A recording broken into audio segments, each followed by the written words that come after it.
Wala. Wala palang tao sa sa bahay. Tawagan ko si si Virgilio.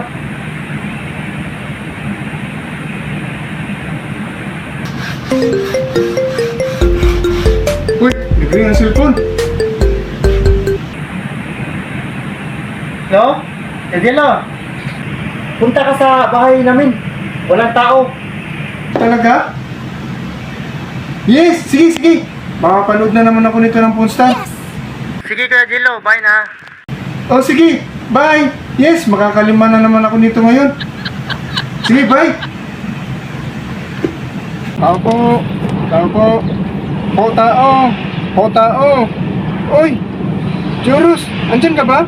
Parang wala talaga. Tatawagan ko na lang si Joros.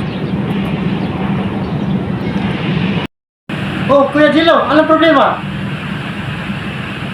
Joros, bakit lock ang pinto? Sabi ko nga sa'yo walang tao sa bahay namin, kaya nga kita pinapunta dyan para may tao. Ayaw, di ba? Gago ka talaga, Joros. Pinapunta mo, wala ka pang tao dito. Nakalag.